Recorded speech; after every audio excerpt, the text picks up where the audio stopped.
사랑하는 성도 여러분, 오늘 이 저녁에 하나님의 은혜를 사모하여 나오신 모든 분들을 주님의 이름으로 환영하고 축복합니다. 우리 함께 따라해 봅시다. 된다 하면 진짜 되고, 안 된다 하면 진짜 안 된다. 네, 되는 줄로 믿습니다. 네. 오늘 강단 리모델링 공사 때문에 우리 3층 소예배실에서 모이게 되었습니다. 살짝만, 오늘 또 수요예배 오셨으니까 살짝만 보여드릴까요? 어느 정도 진행되었는지. 이 정도 진행됐습니다. 중간에 있던 기둥이 사라졌고요. 밑에는 약간 밝은 회색 톤, 그리고 위는 저거 합판이지 저대로 하는 거 아니에요. 저기 위에다가 또 뭐 이렇게 예쁜 나무들을 이렇게 붙이게 됩니다. 그리고 조명이 위에 보면 지금 구멍을 좀 뚫어져 있죠. 새로 조명을 좀 달고, 또 저 조명만 하니까 위에서 빛이 내려오면 제 얼굴이 더 까맣게 나온대요. 그래갖고 또 앞에서 쏘는 조명을 좀 더 해야 된대요. 그래가지고 그것도 하기로 하고 뭐 그렇게 되었습니다. 작업하시는 분들이 저 높은데, 우리 천장이 높잖아요. 저기까지 올라가서 하시니까 뭐 이렇게 끈도 이렇게 뭐 거기다 메고 이렇게 하긴 하시던데, 뭐 우리 보기에 이쁘게 되는 것도 중요하지만 누구도 다치면 안 되니까 다치지 않도록 작업할 수 있도록 기도해 주시고, 이제 이틀 남았는데 이틀 잘 마무리될 수 있도록 기도해 주시기 바랍니다. 우리 인생을 살다 보면 참 억울한 일을 당할 때가 많지요. 나는 잘못한 것이 없는데 오해를 받기도 하고, 정직하게 살려고 애쓰는데 오히려 손해를 보는 일도 있습니다. 우리 주변의 이야기는 아닌데 저 경기도 쪽에 한 교회가, 그 교회에 대해서 이상한 소문이 나나 봐요. 그래가지고 그 주변에 있는, 경기도에 있는 감리교회한테 다 편지를 보냈어요. 그래서 우리 교회는 그런 일 없습니다. 이렇게 해가지고. 얼마나 억울했으면 그런 일을 하시겠어요. 그 목사님도. 그죠? 그럴 때면 우리 마음속에 이런 질문이 생길 때가 있죠. 내가 도대체 뭘 잘못했길래 이런 일이 생기나? 예수 믿는 나에게 왜 이런 고난이 찾아오나? 오늘 우리가 읽은 베드로 전서는 바로 그런 분들을 위해 기록된 하나님의 말씀이에요. 당시 그리스도인들은 예수를 믿는다는 이유 하나만으로 직장에서 쫓겨나고 이웃에게 비난받고 때로는 목숨까지 위협받는 상황이었어요. 그 정도면 나은데 고향에서 살기가 어려워지니까 타 지역으로 멀리 도망까지 가 있는 상태였어요. 예루살렘 땅에서 저 터키 북부 지역까지, 혹은 시리아 지역까지 막 이렇게 흩어져서 예수 믿는다는 이유로 살고 있었죠. 근데 그 당시는 뭐 사실은 도망가 보았자 다 누구 땅이에요? 로마 황제 땅 안에 있는 거예요.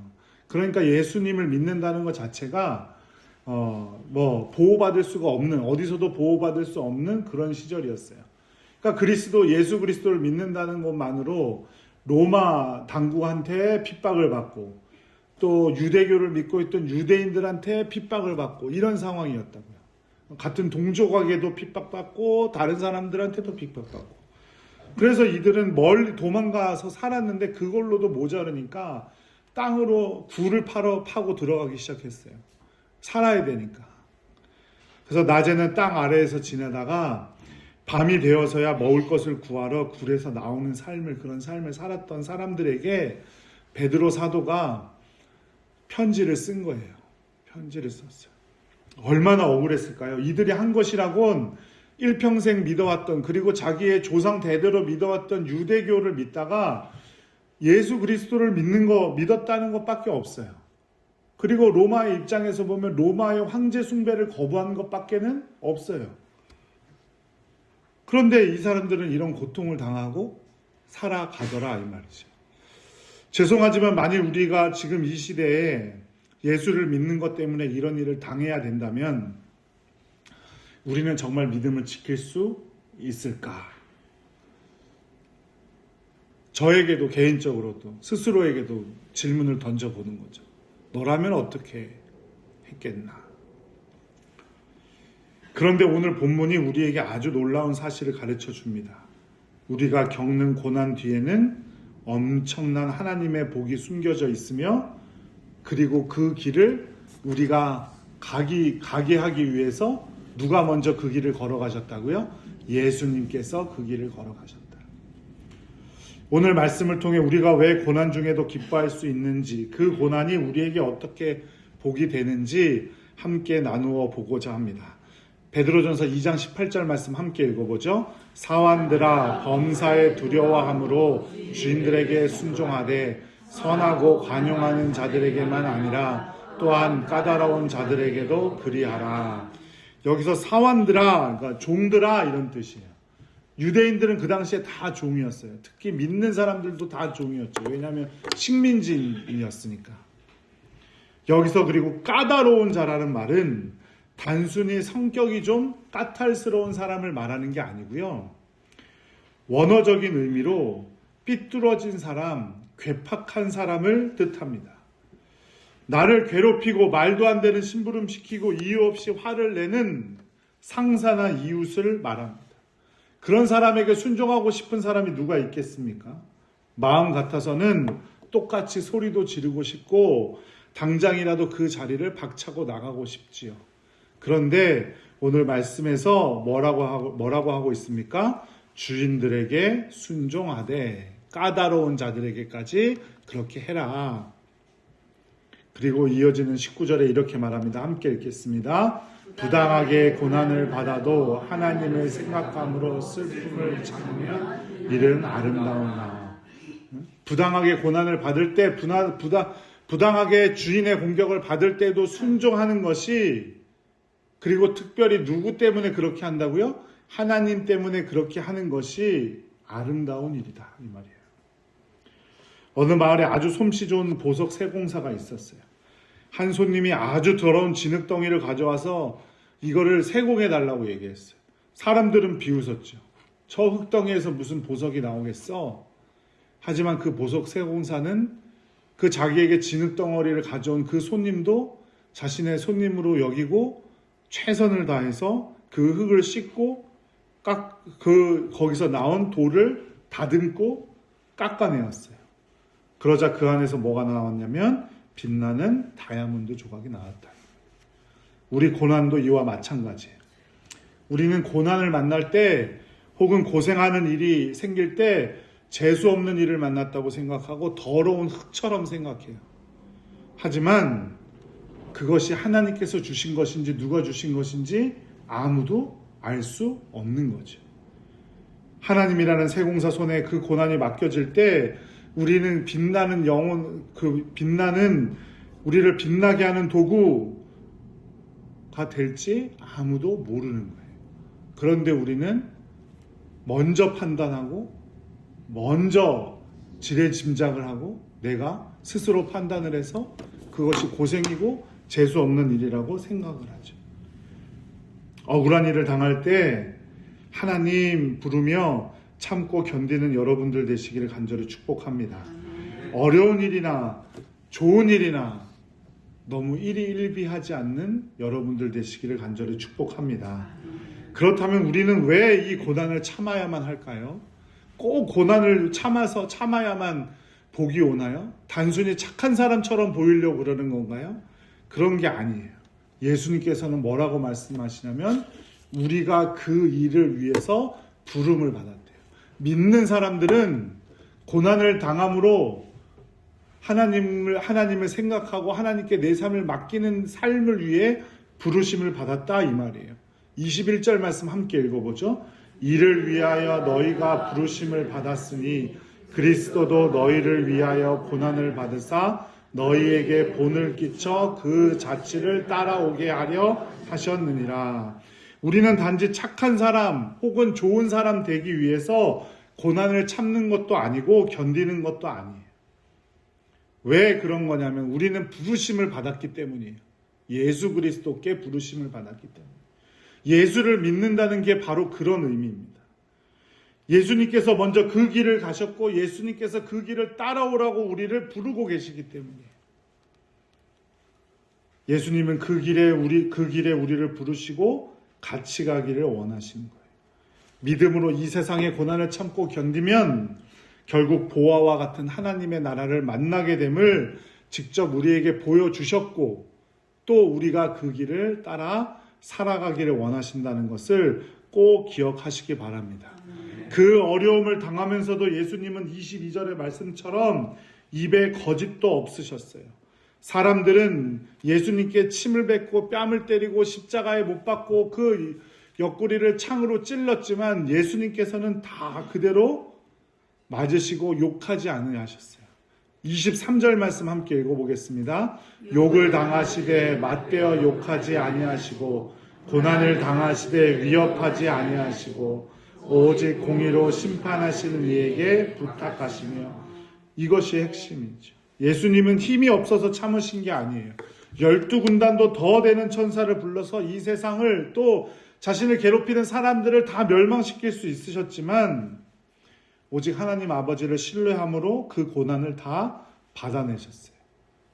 그 고난을 받으면서 한 일이라곤 23절 제일 마지막 줄만 한번 읽어보세요. 시작. 오직 공의로 심판하시는 이에게 부탁하십니다. 이게 뭐 했단 말이에요? 기도하셨다 이 말이에요. 기도하시는 일 외에는 다른 일을 하지 않으셨다 이 말이에요. 겨울밤 눈이 무릎까지 쌓인 깊은 산골을 걸어가는 아들과 아버지가 있었어요. 길은 보이지 않고 찬바람은 살을 냈지만 어린 아들이 무서워 울먹이자 아버지가 말했어요. 뭐라고 말했을까요? 아버지 발자국만 밟고 따라오면 된다. 아버지는 거친 눈보라를 온몸으로 맞으며 길을 냈고 아들은 아버지의 발자국을 따라 밟아가며 안전하게 집에 도착할 수 있었어요. 여러분들은 누구의 발자국을 따라서 살아가고 계십니까? 누구의 발자국을 따라 밟아가고 있어요? 물질이 걷는 그 발자국을 따라가라고 하고 있습니까? 아니면 명예? 아니면 나 자신? 그 모든 길에 오직 주님의 발자국을 따라 걸어가는 여러분들 되시기를 간절히 축복합니다. 인생의 차가운 고난의 눈길을 걸을 때 주님은 이미 그 길을 먼저 가신 줄로 믿으시기 바랍니다. 그리고 우리에게 이미 말씀하셨어요. 내 발자국만 따라오너라. 내가 너를 그를 위해서 불렀다. 그 고난을 받으셨기 때문에 예수님이 우리보다 먼저 그 고난을 받으셨기 때문에 우리에게 어떤 복이 임했습니까? 24절 말씀입니다. 함께 읽겠습니다. 친히 나무에 달려 그 몸으로 우리 죄를 담당하셨으니 이는 우리로 죄에 대하여 죽고 의에 대하여 살게 하시니라. 그가 채찍에 맞음으로 너희는 나음을 얻었나니. 아멘. 그가 채찍에 맞음으로 너희는 나음을 얻었나니. 우리가 누리는 것 모든 영적인 복, 육적인 회복, 마음의 평안은 거저 온 것이 아니에요. 예수님은 대신 채찍에 맞으셨기 때문에 온 것이에요. 예수님께서 채찍에 맞으셨기 때문에. 우리는 대가 없이 은혜를 누리고 있지만 주님의 입장에서 보면 자기 자신을 스스로 제물로 내어주셨기 때문에 우리가 그 은혜를 누리고 있는 거예요. 피레침 아시죠? 피레침, 높은 건물 위에 세워져 있는 피레침. 번개가 칠 때 그 번개는 건물을 때리지 않고 피레침을 따라 쏟아지죠. 피레침이 그 엄청난 전기 충격을 받아서 땅으로 흘려보내기 때문에 건물 안에 있는 사람들은 안전한 거예요. 그 피레침처럼 예수 그리스도께서 우리를 위해 먼저 채찍에 맞으셨고 고난을 당하셨음을 꼭 믿으시기 바랍니다. 죄로 인해 우리가 받아야 할 심판, 고난, 예수님께서 십자가에서 다 받으셨기 때문에 우리는 오늘 이렇게 평안을 누리고 나음을 얻었다고 고백할 수 있음을 꼭 믿으시기 바랍니다. 우리가 지금 건강을 누리는 것, 우리가 지금 자녀를 위해 기도할 수 있는 것, 우리가 죄사함의 기쁨을 누리는 것, 그 모든 것이 주님의 찢긴 살과 주님께서 흘리신 보혈 때문임을 꼭 기억하시기 바랍니다. 마지막 25절 함께 읽도록 하겠습니다. 너희가 전에는 양과 같이 길을 잃었더니 이제는 너희 영혼의 목자와 감독 되신 이에게 돌아왔느니라. 아멘. 고난을 통과한 성도 가장 큰 복이 뭔지 아십니까? 바로 돌아갈 곳이 생겼다는 거예요. 양은 시력이 나빠서 조금만 한눈을 팔면 길을 잃는다고 하죠. 길을 잃은 양의 운명은 뻔합니다. 굶어 죽거나 맹수에게 잡아먹혀요. 우리의 인생도 그러했습니다. 돈을 쫓아가고 명예를 쫓다 보면 결국 길을 잃고 헤매다가 죽게 될 운명이었어요. 하지만 고난이 우리를 깨우칩니다. 누구에게로 돌아가면 되겠구나? 예수님께로 돌아가면 되겠구나. 탕자의 비유를 잘 보세요. 아들이 고난을 당하기 전까진 아버지가 얼마나 소중한지 몰랐어요. 아버지의 집이 얼마나 따뜻한 품인지 알지 못했어요. 그래서 아버지가 죽기도 전에 내 유산 나한테 줄 몫을 달라고 해갖고 그거 받아서 나갔어요. 돈이 있고 친구가 있을 때 아버지를 잊었습니다. 하지만 돼지가 먹는 그 지엄나무 열매조차 먹지 못할 때 그 극심한 고난이 닥치게 되자 이 아들이 깨닫게 됩니다. 우리 아버지의 집은 먹을 것이 많은데 우리 아버지의 집에 종도 이렇게 나처럼 굶는 사람은 없을 텐데 고난을 맞이하고 나서야 깨닫게 되는 거예요. 고난이 아들을 아버지께로 돌려보내는 인도자의 역할을 한 거죠. 혹시 여러분 고난 중에 계신 분이 있습니까? 그것은 하나님이 여러분을 버리신 증거가 아니라 주님께로 돌아오라는 하나님의 신호임을 꼭 기억하시기 바랍니다. 목자 되신 예수님 품에 안기는 것, 그것이 세상 그 무엇과도 바꿀 수 없는 최고의 복임을 꼭 기억하시기 바랍니다. 오늘 우리는 베드로전서 말씀을 통해서 고난의 신비에 대해서 나누었습니다. 꼭 기억해야 할 것은 하나님을 생각하며 고난을 참고 견디는 것, 그 아름다운 이름을 꼭 기억하시기 바랍니다. 또 예수님의 발자국을 따라 살아가는 여러분들 되시기를 바라요. 특별히 고난 중에 있을 때, 어려운 일을 닥칠 때마다 내 스스로 판단하면 어떻게 될까요? 길을 잃을 가능성이 더 커집니다. 당황하거나 또 화가 막 나 있을 때 선택을 하면 잘못된 선택을 하게 되는 것처럼 우리가 고난 중에 있을 때, 고난을 겪느라 어렵고 당황이 될 때 내가 판단하고 사람들의 말을 듣고 판단하면 더 길을 잃고 헤맬 가능성이 높아진다 이 말이에요. 오직 주님의 발자국을 따라 살아가는 여러분들 되시기를 간절히 축복합니다. 그리고 주님이 채찍에 맞음으로 우리가 놀라운 복을 누리게 되었음을 잊지 말고 오직 주님께로 돌아가는 여러분들 되시기를 간절히 축복합니다. 인생이 겨울이 깊을수록 봄이 어떻게 돼요? 가깝다는 증거이죠. 지금 여러분의 삶에 채찍 소리가 들리고 억울한 눈물이 흐르고 있던 그런 어려움과 환난 속에 있더라도 주님의 은혜를 누릴 날이 가까이 오고 있음을 꼭 기억하시기 바랍니다. 그래서 이번 한 주간 주님 안에서 주님이 나를 위해 맞으셨고 주님이 나를 위해 피 흘리셨고 주님이 나의 참 목자이심을 기억하고 고난과 환난 속에서도 우리 주님을 쫓아 살아가는 여러분들 되시기를 주님의 이름으로 간절히 축복합니다.